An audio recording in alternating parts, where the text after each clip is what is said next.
Dr. Williams, I want to go back to your second to last book. How much can be blamed on discrimination when it comes to race and economics and the disparities that we see currently in the nation? Well, I think one of the things we should recognize is that many things that we're seeing in Black communities, those things that we're seeing in Black communities, such as Ferguson and Baltimore and others, they are entirely new among Black Americans. That is, the illegitimacy rate among Black Americans is close to 75%. And a lot of people will blame this on a legacy of discrimination. But it turns out in 1938, the illegitimacy rate was 11% among Blacks. And matter of fact, among whites, it was 3% in 1938. And today among whites, it's around 30%. If you look at the breakdown the Black family, and matter of fact, maybe breakdown is a poor term to use. The Black family does not form in the first place. That is, only 30-some% of Black kids live in two-parent families. Again, many people will blame that on a legacy of discrimination, but turns out in 1880s, the 75% of Black kids lived in two-parent families. In New York in 1925, 85% of Black kids lived in two-parent families. The kind of crime that we see in many Black neighborhoods is entirely new. I grew up in the Richtown Housing Project in North Philadelphia, and we didn't go to bed to the sounds of gunshots.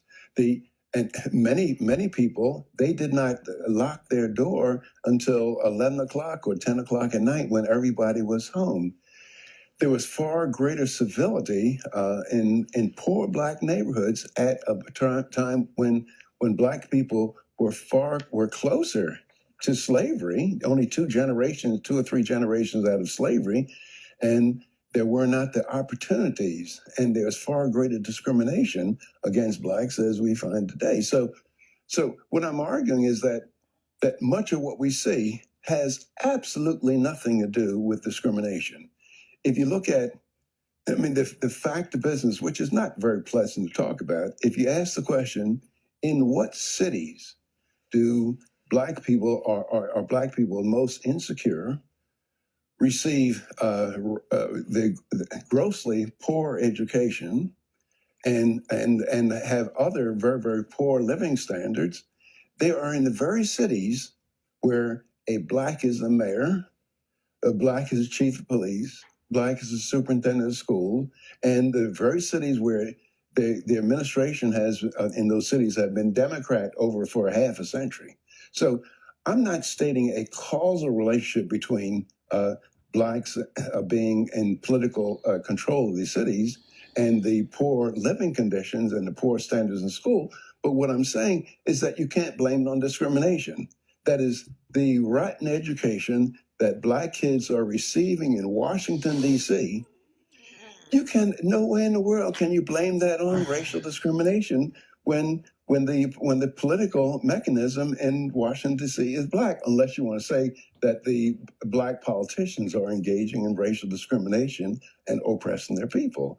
So I think that when you begin to try to solve problems, you have to identify the causes correctly. That is, for example, I could be a physician, and you come to me and you say you have a bad stomach ache, and I can say, well, your stomach ache is caused by your ingrown toenails.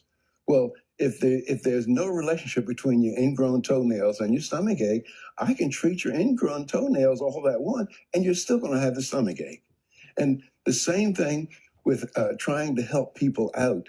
That is, if you have to identify the causes of their problems correctly. And if you just say, well, look, Black problems are caused by a legacy of discrimination and a legacy of slavery and discrimination, well, you can work on that all you want, then the Black problems are going to persist.